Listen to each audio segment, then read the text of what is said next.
Surashree Kesarbai Kerkar. An article by Dr Ashok Damodar Ranade.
Surashree Kesarbai Kerkar.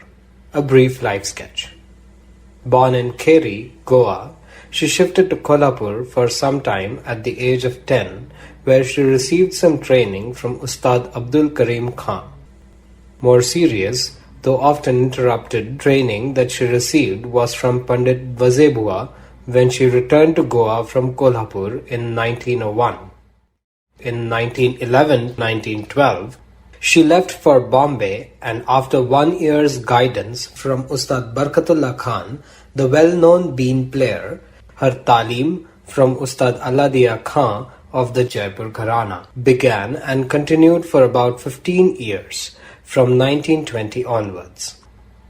By the time this phase was complete, she was in her mature 40s, even though she had started giving performances from 1930s. She was recorded for the first time in 1933, but that recording never reached the public. Ravindranath Tagore awarded her with the title Surashree in 1938, and since this title has become etched in people's memories, though she was also a recipient of many other honors. From about 1965, she stopped giving public concerts. Kesarbai Kerkar was one of those artists who exercised an undisputed sway over at least 2 generations of musicians in the 20th century. The lay listeners equated her with majesty and strength. For the discerning, she was a measure of greatness and excellence. To practicing vocalists, she was puzzling and challenging, and to students of music, she was a role model. How could she register simultaneous victories on so many diverse fronts?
क्या आपकी सच्चाई है।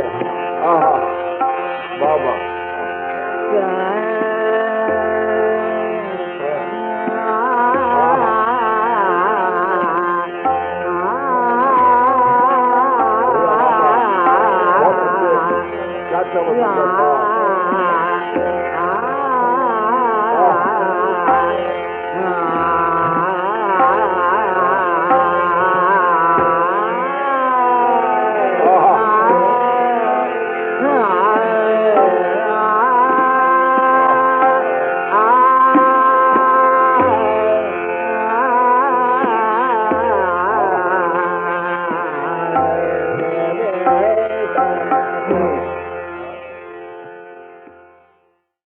Voice and melodic elaboration.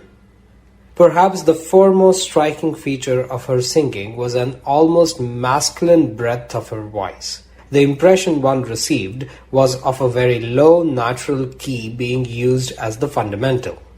However, even a casual check revealed an interesting fact. Her fundamental key note was always between G and G sharp. This means that in reality her singing pitch was not very low. Female singers in India usually employ the same key. Hence, the impression of low singing pitch was to be explained by some non-pitch factor. A little attentive listening revealed the reasons for both of these easily and primarily perceived qualities, breadth and low pitch. The reason was her undistorted vowel sound A. Irrespective of the tempo of the music, the part of the octave range under exploration, or the rag presented, she employed a flawless attenuated A. The special acoustic qualities of this vowel sound are well known. It has better reach and it allows a greater continuity of musical effect. It is instructive to note that the Indian musicological term for melodic elaboration, namely the alap, is often explained as directly derived from the vowel A. Whatever that may be, the vowel sound is also more maneuverable and it facilitates change in tempi and especially tan and other fast progressions. The primary importance of the vocal reach for a singer employing this vowel sound needs no explanation. The continuity and the conduciveness to speed vis-a-vis Kesarbai's music are the features to be taken up for discussion a little later. Until at least 1940, the public address systems were not in easy use and the microphones too were not very sophisticated. We come back here to the breath-low pitch syndrome. Kesarbai was interested in projecting her voice. She could achieve this only by singing in an undistorted A. It is an acoustic fact that the perception of the pitch is weakened by the perception of volume. Taken all in all, it provides us with the total causation of the phenomena under discussion. It is interesting to remember the distaste she felt for the microphone. She made it a point to forcefully request the organizers to remove it. The power and breadth of her vocalization would have been distorted by conventional equipment and an unimaginative setting of the double-edged weapon that the microphone is, and apparently she was well aware of the truth. The Jaipur Gharana, which Kesarbai chiefly represented, stresses, through its usage, the significance of aprachalit rag, that is, uncommon rag, as well as complex rags. In fact, the followers of the Gharana lay so much emphasis on including such rags in their performance repertoire that their insistence has led to a creation of a specialization effect. Rare rags and Jaipur have come to be equated with each other. However, as far as Kesarbai's recorded music is concerned, her repertoire is not adequately reflected. It is true that from the disc music, rags like Nand, Natkamod, Maru Bihag, etc. can be categorized as aprachalit. But in mehfils, I have heard her renderings of rags like Badahan Sarang, Suha Kannada, Triveni, Khokar, Savani Kalyan, Basanti Kedar, Hindol Bahar, Jaun Bahar, Khat, Sampurna Malkauns, Jayat, Meera Malhar, Purba and Megh. Even this illustrative listing is sufficient to provide the depth and variety of the aprachalit component in her repertoire. However, the more interesting feature was that her approach to even prachalit rag carried a hint of aprachalit. She conceived and presented them in such a way that they proved more intricate than their familiar faces would otherwise suggest.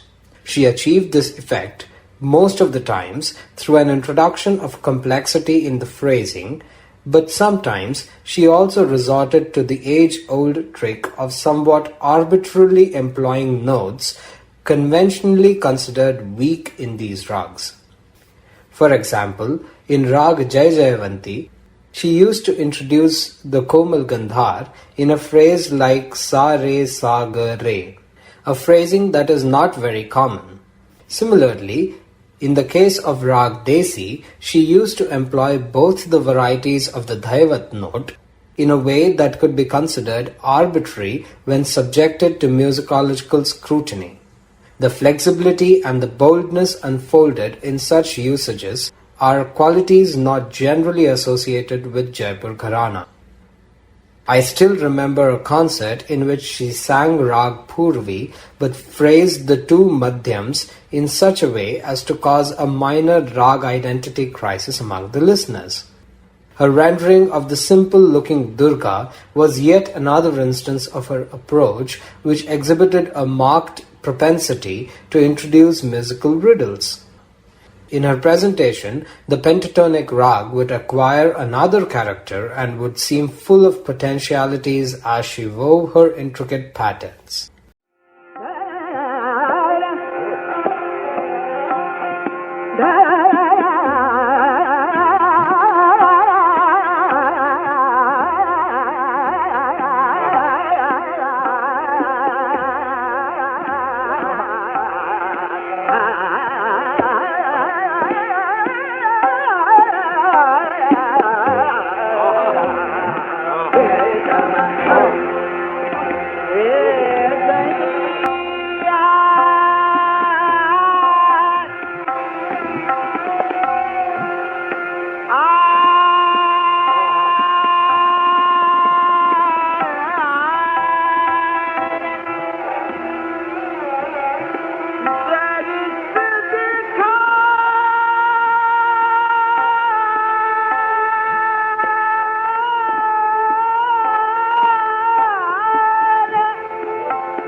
Her tans too exemplified the characteristic of complexity. Some of the procedures she relied on could be easily identified. For instance, she used to group musical notes in varying numbers with odd and even numbers, sometimes alternating. Another, rather scarcely heard principle of constructing a tan was to sustain an intermediate note, and not the final or the initial note, longer than the others which were kept moving fast. A third specific effect specially associated with the Jaipur Gharana was a vigorous and weighty execution of a double-stranded tan. In this variety of tan, the progression would go as follows. gama gama, gapa mapa, mani pani, pasa nisa, etc. It was of course apparent that much of the complexity of her tans was to be traced to the basic original movement of the rag, which in this case, when examined structurally, was itself a complex entity. In such a rag, even the slow tempo alaps were complex. As the tans are a retracing of the musical map already etched in the alap phase, the principle of musical consistency could not have possibly allowed her the luxury of a simpler tan. This, however, was only a partial explanation of the complexity of the tans. She also used some supplementary devices which magnified the intricacy of the original design. For instance, very frequently she utilized a triadic patterning wherein she initiated and completed a pattern of a few notes, the pattern itself being complex. After initiating the basic pattern, she immediately went on to repeat the same pattern in the two succeeding halves of the scale. Presented in this manner, the pattern was registered thrice within a span of about 1.5 octave, but with different notes, and the outcome was a certain magnification of the pattern. Perhaps the triadic design was also necessitated by the original or the intrinsic complex movement of the aprachalit rag. This sounds plausible because almost without expectation such rags are examples of vakra chalan, that is, convoluted tonal movement. They cannot proceed straight along the line of the gamut without running the risk of distorting the essential rag identity. In the same context, Kesarbai's tans could not be described as fast, yet they created an impression of speed. This could happen because due to the intricate patterning she managed to cover wider tonal spaces. While we are at the speed aspect, another possibility may also be mentioned. In all probability, the breadth of voice she maintained throughout a performance without any tapering off effect also contributed to the speed illusion so capably created by her. In other words, the overall effect was of speed because a large musical mass was kept moving continuously. It was as if the medium pace appeared as fast pace on account of the broader singing line. Discussions of her tans can hardly be exhausted easily. At least one more subtlety in her approach needs to be mentioned. During the tan progressions, she was wont to make a skillful change of pattern from the one that was being followed, ensuring that a listener should not get accustomed to it and begin to expect it with certainty, so inimical to the aesthetic impact. The dangers of initiating a complex pattern and dragging it through the entire tan cycles are twofold. Firstly, too regular an appearance of patterns kills the golden goose of surprise. By itself, this is enough to blunt the aesthetic sensibility of the listener. Secondly, a rigid regularity of pattern verges on affecting the listeners in such a way that they begin to perceive the tan patterns as mechanical practice exercises.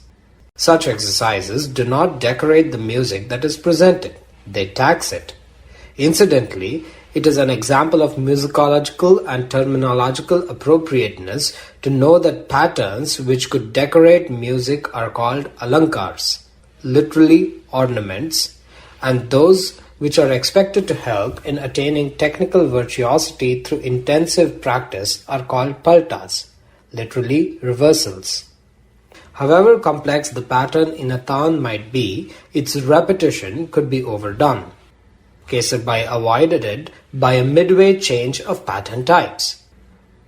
On numerous occasions, the immaturity of a musician is easily detected through his reluctance to leave a pattern and take up another, without of course violating the law of musical coherence.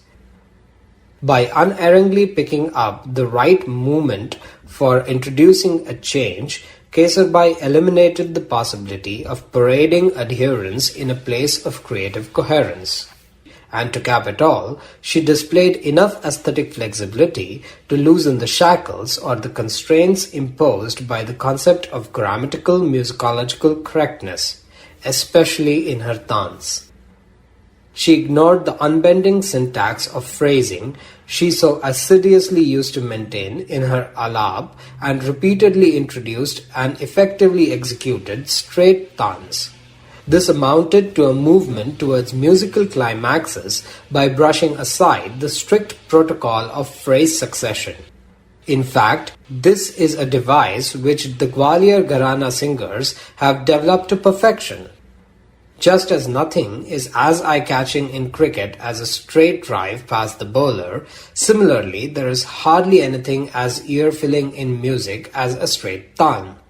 The climatic effect achievable only through such a tan could hardly be dispensed with. Therefore, Kesarbai's unerring performance logic came unhesitatingly into operation. She reasoned that if and when an atmosphere of a rag is adequately built up through meticulous and detailed alaps, nothing could damage the edifice even when grammatical fidelity is relegated to the background for some time.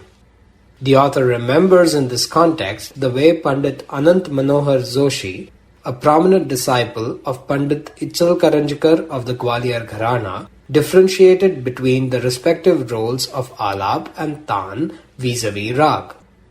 He said, alaps shape the individual ragas into their individualities. Tanas bring out the unity of all rags. It was clear that Kesarbai subscribed to the view. In the final analysis, every rendition of a rag is a matter of balancing an ambiguous projection of the musicological as also the interpretation aspect, which represents essential freedom of the creative mind. It is to Kesarbai's credit that she could achieve the rare feat most of the times. While evaluating any musician's contribution, it is necessary to remember that ultimately there is nothing like correct or incorrect music. It is better to say that the music is either relevant or irrelevant. Whether in alaps or in tans, Kesarbai used to step out of the rag frame, and this going across the border was a well-calculated move. The aesthetic justification for the deliberate contraventions of rules was not, in reality, far from the diktats of musical common sense. If a rag frame is to be established properly, it is necessary to loosen the same intermittently. Without the grace of flexibility, a rag will become a musical straitjacket instead of being a mold of suggestive musical guidelines. The content of every musical endeavor is finally determined not only by an artist's particular presentation at a particular point of time, but also by what he manages to suggest. Depending on the assimilated training, cultivated temperament, and the gradually acquired risk-taking ability of the artists, this loosening of rag frame can be actualized in various ways.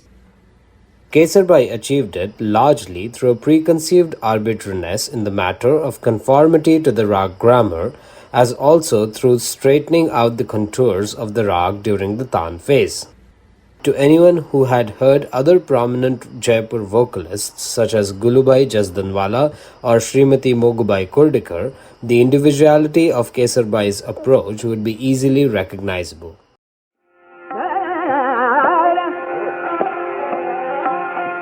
Yeah.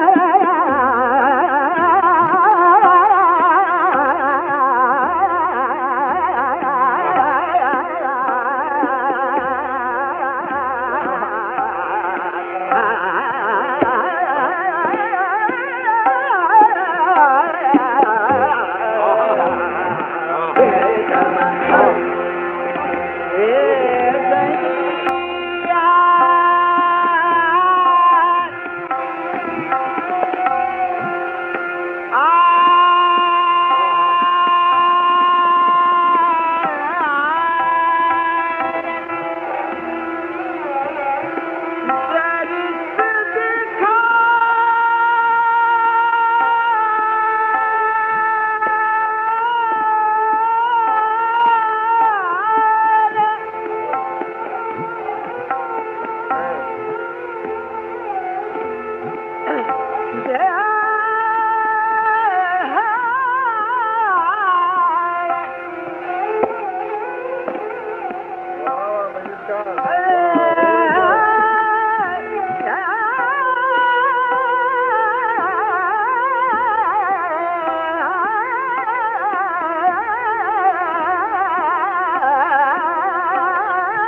her unnoticed eclecticism. A marked feature of her music was her eclecticism. This came out in a personal discussion I had with her sometime during the 1968-69.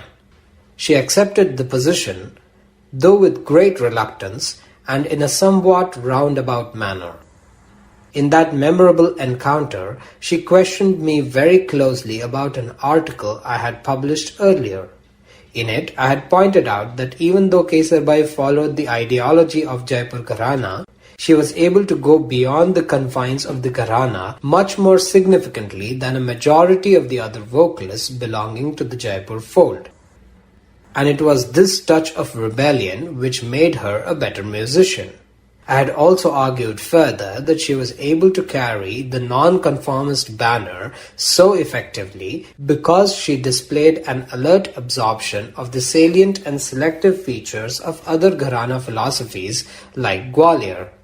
I had added that this was apparent in her treatment of rags like Yaman as opposed to her treatment of rags like Natakamod.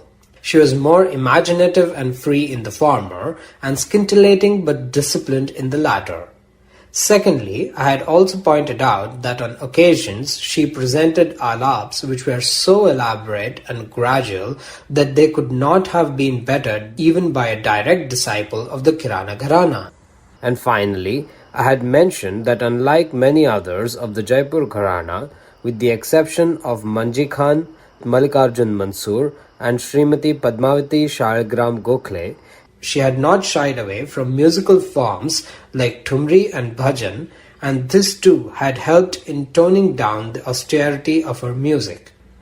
I had then concluded that all these features separated her from the Jaipur hardcore. In support of the arguments, I had referred to specific mehfils and specific rags that she had presented as evidence. Her responses, as they emerged during the discussion, ranged from very vocal to the equivocal. The Gwalior touch she was not too reluctant to admit. In respect of her occasional detailed alaps, she credited them to the talim she had received from Ustad Barkatullah Khan, the well-known bean player, and the third point she ignored. But in spite of all those admissions to eclecticism, she averred that she had not overstepped the confines of her gharana. The musical paradox of a musician's eagerness to leave behind the territory of the initial gharana and yet to claim an unswerving loyalty to the same gharana holds no mystery. In all probability, it is a clannish hangover from the days when the concept of gharana was tied to family fidelities.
However, all the rich content of her music and her abundant powers of presentation would have been of no avail in the absence of that rare quality she displayed in all its glory: precision. The most important manifestation of her preciseness was her conception of the content. On no occasion did she leave behind an impression of tentativeness in the formulation of her musical ideas. One was never compelled to guess or deduce. Her thoughts were spelt out with great clarity. There was no fumbling with words, no half-hearted enunciation of the vowel sounds, and no excruciating suspense on account of a protracted process of reaching the required pitch levels. In spite of the complexity of design, there was no obscurity in her music. A very perceivable instance of the quality of precision is the manner in which a musician attains the summer point. In Kesarbai's music, this was always a moment to remember. Initially, it appeared that she had crammed the entire available temporal space of the tal cycle with music almost to the last fraction of a second before she took up the mukhra. And yet, she seemed to create additional tal space which no listener could have suspected to be there and add something before she sang the mukhra. This required a sort of unimaginable precision, and this invariably invested her sums with extraordinary weight. She never came to the sum, she arrived at it regally.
And the authority. It was not surprising that the cumulative effect of her music was the sense of immense authority she brought to bear on everything she did. Due to her kind of music making, one instinctively accepted the position that musically she could do no wrong. Udayanacharya, one of the ancient Sanskrit grammarians, is believed to have said, The correct grammar is what Udayanacharya says. The east is where the sun rises. Kesarbai was imbued with a similar confidence, and she communicated it as an assurance to the audience. To a great extent, this was possible because of the sound structuring of her music. Even in her musically weak moments, her performances did not fall below a certain level, which itself was pitched quite high. There was a guarantee in her music that due to its firm backbone, it would never go limp, and hence, at least the standard musical fare could be hoped for. This made her an ideal artist for a student, a safe performer for a connoisseur, and an admirable phenomenon for a musician.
The year was 1968-69.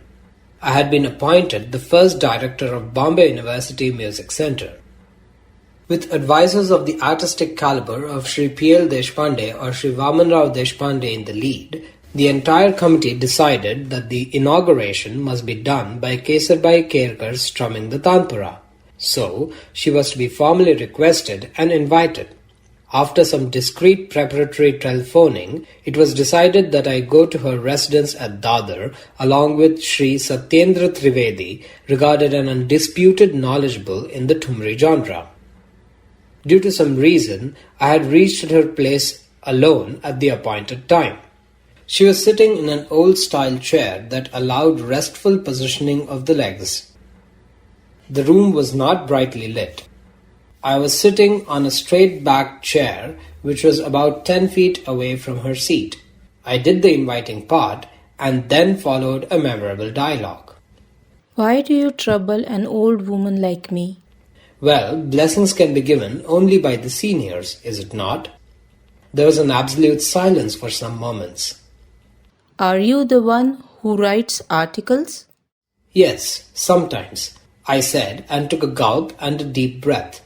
What is your age? My Guru Pandit Gajanan Rao Joshi respects you as his Guru, so I am like a grandson to you, I think. May I draw my chair nearer, please? Why? It will be easier to talk. For the first time, Kesarbai looked at me neatly and continued. Okay, but why do you not collect information before you write? You also give speeches, is it not? I have heard you in the condolence meeting arranged when Bade Ghulam Ali expired.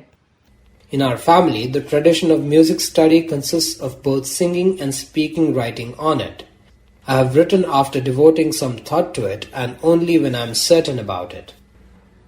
Now this direct exchange had some background.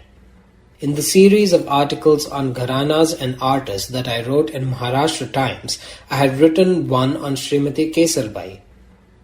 Her musical greatness and superiority were, to some extent, due to her ability to reach beyond her own gharana, was one of my themes in the article. She had immediately written a curt and obviously an annoyed letter to the Maharashtra Times in which she had said, I do not know who this Ranade is. I do not agree with his views and I had not given my photograph to him. So now she went on. Do you know when and how much I learned from Abdul Karim or Wazebua? She then told me that she was very young and learned very little from these two. Picking up the thread, I then interrupted and started counting specific mehfils in specific locations and her special touches. For example, her detailed alap in Rag Darbari in Chabildas School, Yaman and Nand in Lakshmibagh Hall, and Jai Jaivanti in Talmikiwadi, etc. These seemed to convince her about my credentials. She also changed tracks and began asking embarrassing questions about my riyaz, etc. And she also ordered tea for me. By that time, I was emboldened due to her changed tone and demeanor. I asked her opinions about other celebrated musicians. In a characteristic bluntness, she responded in one-liners which brought out her keen perception about music and musicians. Master Krishna Rao does lot of acting. Vilayat Hussain, Good for talim. Bhim Sen, He does a lot of riyaz. Kumar Gandharva, Look at his gestures. Bhaskar Bua. He was the best of them all. After discussing the details of the inauguration program and while getting up, I said, our artists are not dependable. They may or may not talk. Otherwise, those who write would be keen to discuss with them before writing. When I moved towards the door, Kesarbai got up to see me off. Then she said, You are intelligent, but write after discussing things with the likes of us. That means I would come again, I added. She had the last word though. Standing there smilingly, she responded, If my health is okay, then I'll see you. Otherwise, I will give you some tea and then you will have to go back.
Once Kesarbai was giving a concert in the Indian Merchants Chamber Hall. She was rendering a Thumri with great absorption. Suddenly, who must have come? Srimati Siddheshwari Devi, the well-known exponent of Banaras-style Thumri. Seeing her, Kesarbai rounded off her Thumri. Then Srimati Siddheshwari protestingly said, "Why did you stop? It was going so well."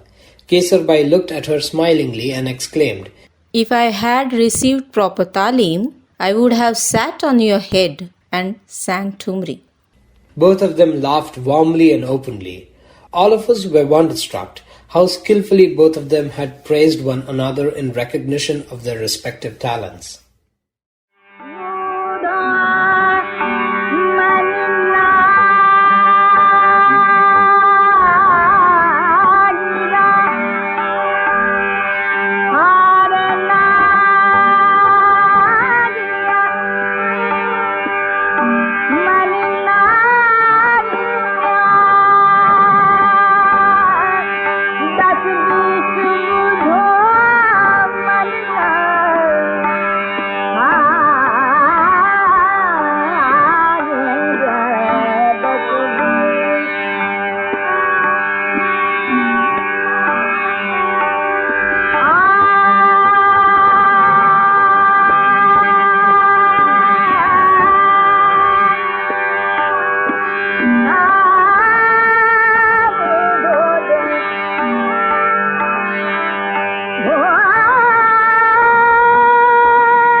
On the stage, Kesarbai moved with great confidence and freedom.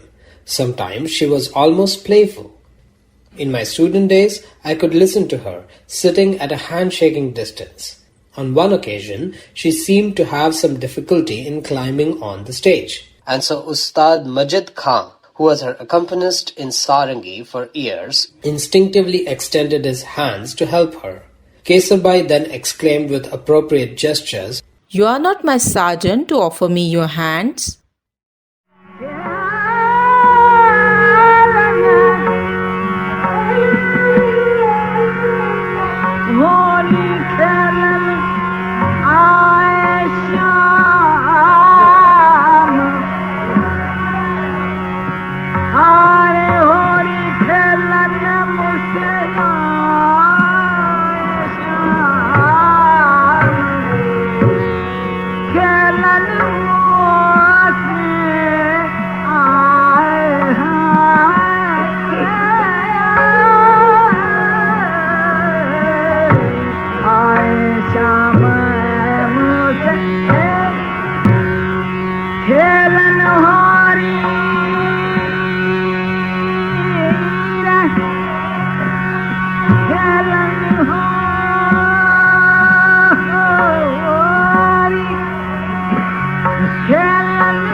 The Gomantak Maratha Samaj in Mumbai was felicitating her in Sahitya Sangh, and I was one of the speakers. Quite recently, Srimati Indira Gandhi had won admiration from all due to her courageous stand in the Bangladesh conflict. I had suggested that Kesarbai's music never drops down below a certain average standard because she had set it so high. I had added that she can do this because the spine of her music-making act was very strong. On the spur of the moment, I also added that two Indian women exemplify what a strong backbone means, Indira Gandhi and Kesarbai. Not only the audience, but Kesarbai herself had laughed heartily, and I felt I was in seventh heaven.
Brother